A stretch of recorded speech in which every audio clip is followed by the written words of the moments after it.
एक बार अंधेरी रात में मियाँ शेख चिल्ली अपने घर की ओर चले जा रहे थे। तभी अचानक उनके पास से चार चोर गुजरे। चुपचाप दबे पांव आगे बढ़ रहे चोरों के पास जाकर मियाँ शेख चिल्ली ने उनसे पूछा कि आप सब इस वक्त कहाँ जा रहे हैं।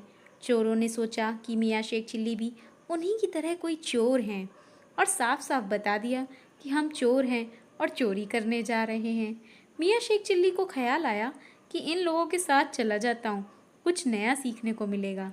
यही सोचकर उन्होंने चोरों को कहा कि मुझे भी अपने साथ ले लो। पहले तो चोरों ने मियाँ शेख चिल्ली को मना कर दिया, पर बार बार मिन्नतें करने पर उन्होंने भी उन्हें साथ ले लिया।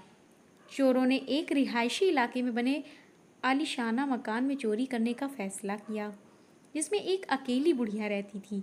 और फिर चारों घर के अंदर घुस गए और उनके पीछे पीछे मियाँ शेख चिल्ली भी हो लिए।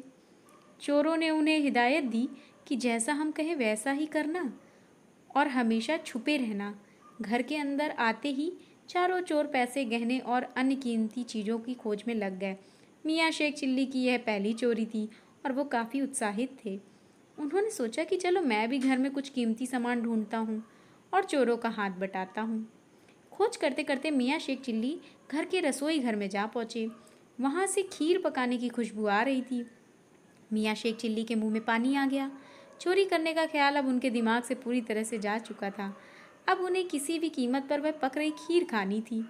मियाँ शेख चिल्ली दबे पांव चूल्हे के पास पहुँचे तो उन्होंने देखा कि वहीं पास में ही एक बुढ़िया कुर्सी पर बैठी थी, जो शायद खीर पकाते पकाते सो गई थी। खीर के ख्यालों में खोए मियाँ शेख चिल्ली भूल ही गए कि वो एक चोर हैं। उन्होंने फटाफट एक प्लेट में खीर निकाली और मज़े से खाने लगे।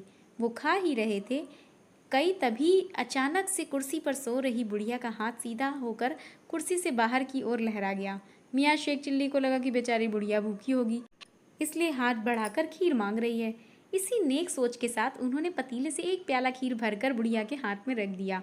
गरम गरम खीर के प्याले की तपन से सो रही बुढ़िया तिलमिला उठी और चोर चोर चिल्लाने लगी।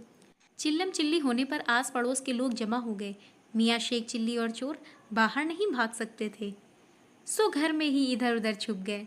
जल्दी ही एक चोर पकड़ा गया। लोग उसे मार मार कर सवाल जवाब करने लगे। तू यहाँ क्यों आया था?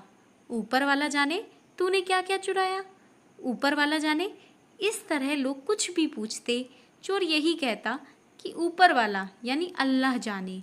लोगों ने सोचा कि चलो जाने दो, भले चोर हैं, लेकिन हर बात में अल्लाह को तो याद करता है। लेकिन तभी धड़ाम से आवाज़ आई। मियाँ शेख चिल्ली, जो ठीक ऊपर दुछत्ती में छुपे थे, नीचे कूद पड़े और चोर को थप्पड़ जड़ते हुए बोले, सारा कर्म तुमने और तुम्हारे 3 साथियों ने किया, लेकिन हर बात में तू मेरा नाम लगा दे रहा है। ऊपर वाला जाने, ऊपर वाला जाने। भाइयों, मैं कुछ नहीं जानता, मैं तो बस ऐसे ही इनके साथ हो लिया था। फिर क्या था? लोगों ने बाकी 3 चोरों को भी खोजा और उनकी वो धुनाई करने लगे और मौके का फ़ायदा उठाते हुए मियाँ शेख चिल्ली पतली गली से निकल लिए। कैसी लगी आपको कहानी? 1 मिनट गाइस, कहानी बहुत अच्छी थी और कहानी पढ़ते वक्त मुझे भी हंसी आ रही थी। सो चैनल को सब्सक्राइब किए बिना बिल्कुल भी मत जाना, ओके।